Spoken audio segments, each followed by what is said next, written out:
Mary Lou Retton, once the golden girl of American gymnastics, is back in the headlines, but not for a comeback.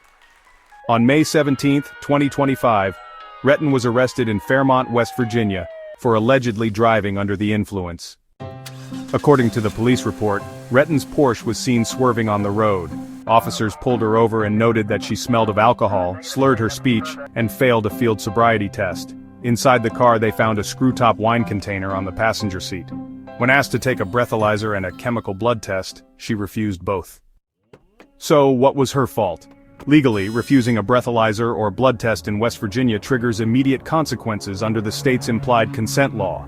If you're driving on public roads, you've already agreed to submit to chemical testing if suspected of DUI. Refusal can lead to a 1-year license suspension, even if you're not convicted of DUI.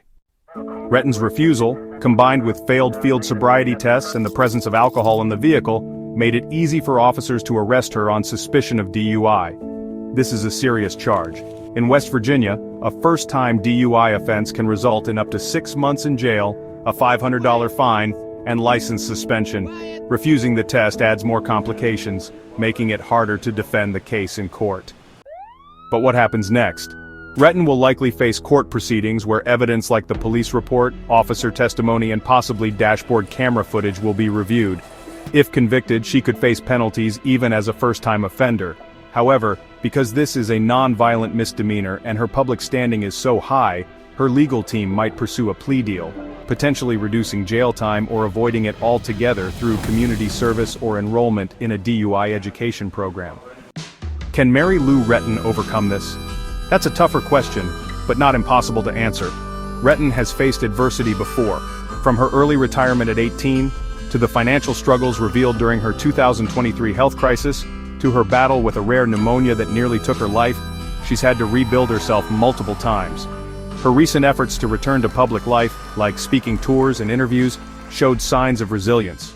But this arrest may damage her image, at least in the short term. Still, it's possible for her to bounce back. Many public figures have faced DUI charges and managed to recover both personally and professionally, by owning their mistakes, seeking help, and using their experiences to educate others.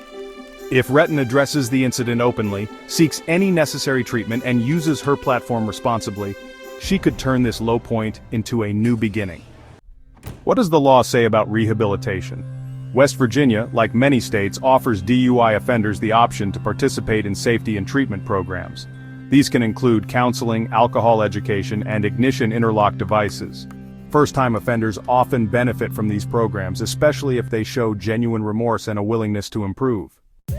In the public's eyes, the road back may be hard, but America has a long memory for glory, and a forgiving heart for those who admit their faults and try again. Mary Lou Retton's arrest is a serious moment, but it's not the end of her story. It could be the start of another comeback, not in the gym but in life.